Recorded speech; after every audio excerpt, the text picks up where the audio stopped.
What's good, everybody? Back once again for another recap of a good game once again in these finals. Miami Heat, Denver Nuggets. If you don't know, then I don't know why. But one, it was a really good game. Two, I was like Miami Heat got that win, so now we at least know. Everybody gonna be like, we got a series, and while that be cliche, I was like, we do. So guess what? More basketball. I'm totally here for it because Miami would have lost this game. I was like, I know they're going to Miami for I was like it's 2-3-1 or something like that. Whatever. Anyway, they're going back to Miami. They're going to Miami. So of course it was like there's a chance. Almost like the Lakers series where it's like okay they're going home and they have a chance. But to be honest, let's all be real. They would have lost again today. We all would have been like, we're gonna get that broom. But I think right out the gate, it seemed like Miami pretty much like it looked like they carried over. I guess like how the last game went in like the fourth quarter and stuff like that, and knowing that they could have won that game, but they didn't execute right, and it seemed like they just came out ready to go in this game. Like it just seemed like you felt the. I guess like the sense of urgency or whatever, but I really just feel like aggressive style, where they was like, where I was like, they were shooting. They was like, yo, if I see a shot, I'm gonna just take it, and I feel like that was a lot more confidence in that than sort of how they were playing in the first game, and because in the first game, it was sort of like they're trying to set up shots, and then once those aren't falling, yes, you're still gonna shoot. But now your confidence and your following through on that is not there. Whereas in this game, they pretty much, which is like, nah, as soon as I was like, I'm going to do what I've been doing. I see enough open space, taking a shot. And Struce pretty much got them going really hot. And my whole point was last game was that if they got it that close to steal a game in game two, when the Nuggets played pretty much a top game for them, but they were still that close, and the Heat was dreadful from three-point shot. There was no way they're going to be this dreadful in this game. Now I'm like, they got a really good shot. Bam, I was like, Bam, played really well, and everybody else was sort of like lackluster, either Jimmy or the rest of their shooting.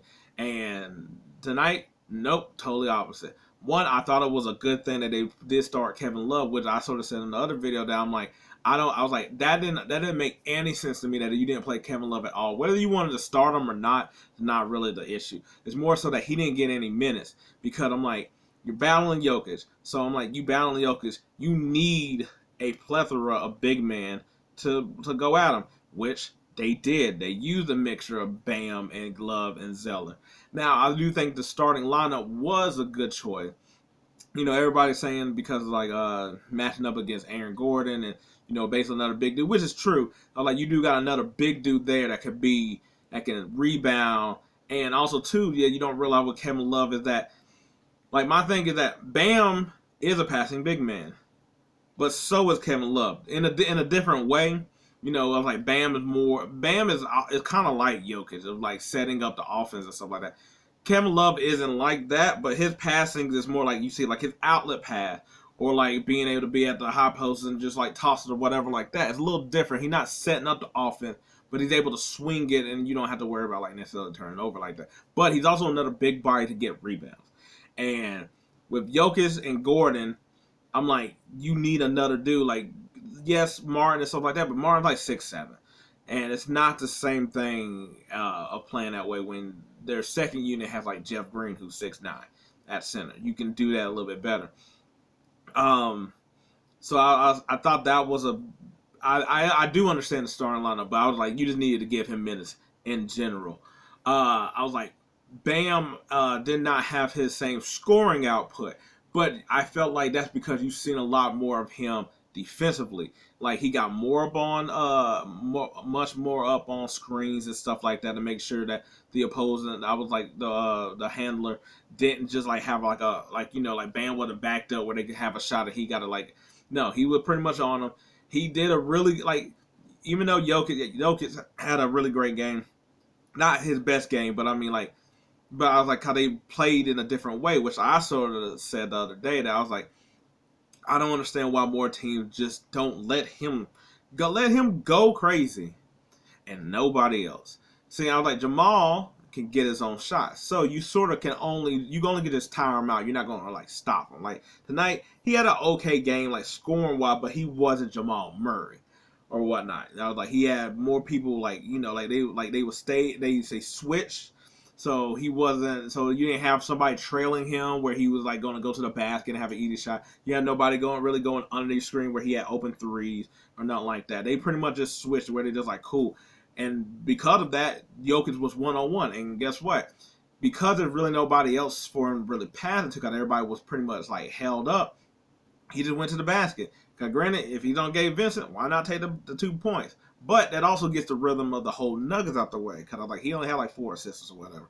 And I was like, to me, I'm like, if you kill off his assists, you really can control the game. I'm not saying that like that's an automatic victory or you're going to stop Jokic or anything like that. But you stop the movement and everything else of the rest of the team. You seen like Gordon, he pretty much just had like his first couple oops, and that was really not about it. I was like, he hit a 3, but he wasn't anything crazy. Michael Porter Jr. Wasn't there either, and I think that's really because like since Jokic wasn't able to get those assists, he wasn't able to have like his running up how he does his threes. And because Jamal Murray's not hot, that means that he can't. That nobody's running to like double team either one of them or whatnot. Because they letting Jokic go 1-on-1, and they're not double teaming Murray. So guess what? I'm just gonna stay on Porter. I'm like, yeah. I was like, he's tall and he could get a shot over, but the thing is, he's not somebody that can create off the dribble in a way that you got to be that threatened by him. But I was like, Bam was a lot more aggressive. Jimmy was a lot more aggressive. I was like, once again, I feel like he was playing really the same way he was playing in game 1, where it was like, it's like, okay, cool, getting a rebound, pushing. I was like, sort of pushing the ball, but really just like moving the ball, finding the open dude, and then every now and then I'm taking over or whatever. And then in the fourth quarter, he took over. He sort of woke up or whatever. I think it's sort of weird, sort of like how Jokic played tonight, where it was like, okay, I just got to get points, because if I'm not able to pass, then we need the points as well. I feel like Jimmy's sort of the same way, where it's like Jimmy's like, oh, I'm going to just be a facilitator, get my people going, let them see where they're at and stuff like that. And if I need to, I'm going to take over. I got to take my shot. I don't have a choice. I just think that sometimes Jimmy waits too long because I'm like, to me, he's a rhythm guy. I was like, he's not like a 3-point shooter. I was like, his mid-range is like good, but not like great. I was like, the way he shoot the ball, like it says it sort of directly goes into the basket. There's like no arch or nothing like that. I'm like, he got to get on a rhythm to me for him to really strike his like fire.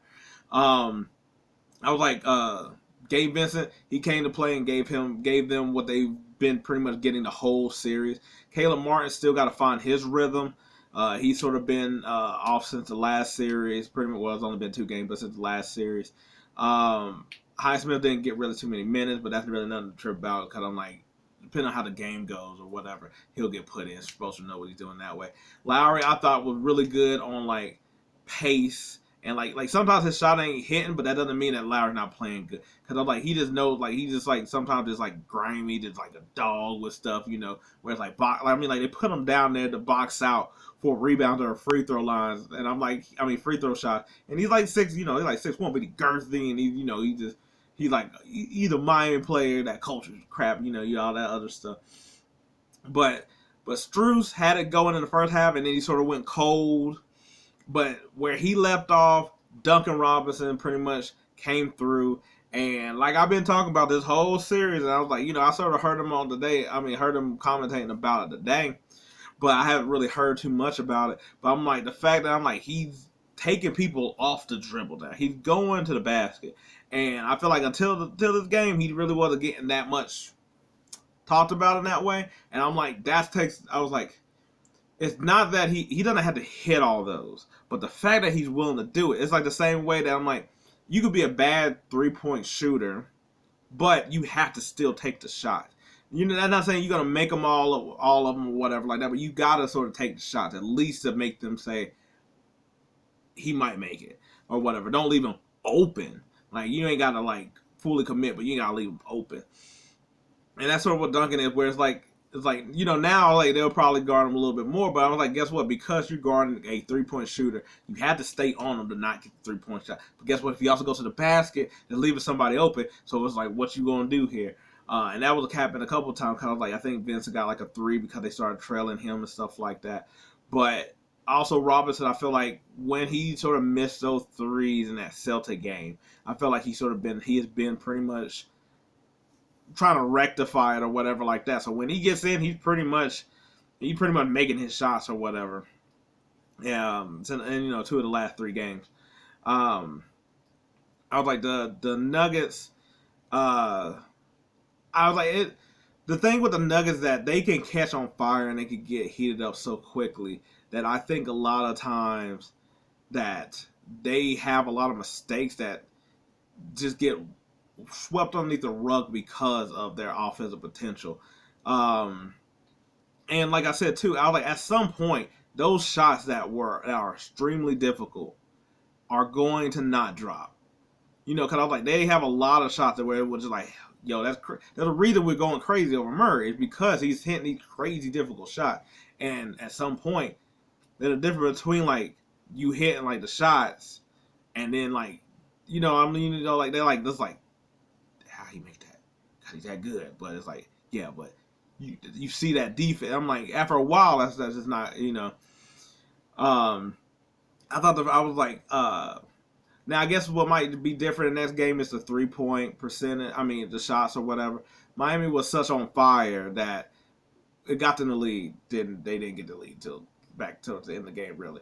But and Denver sort of matched it. But the thing is that I feel like it's weird because I'm like Denver gets a lot of like foul shots, which is really weird compared to some of their play in like how like Miami gets foul shots when I'm like they're going to the basket, they're going a little bit, like Bam and Jimmy and stuff like that. Where really, to be honest, the only person that really, brucebrown and I like Gordon will sometimes go to the line, but not really. But it's really just Jokic and like brucebrown, and also too like uh Miami. Stop. I was like, this is one of my things with these games in the playoffs and stuff like that is that you expect some people where you like, okay, jamalmurray could go off, Jokic could go off, Porter could get hot, Gordon can have a pretty good game, KCP could hit a couple of shots.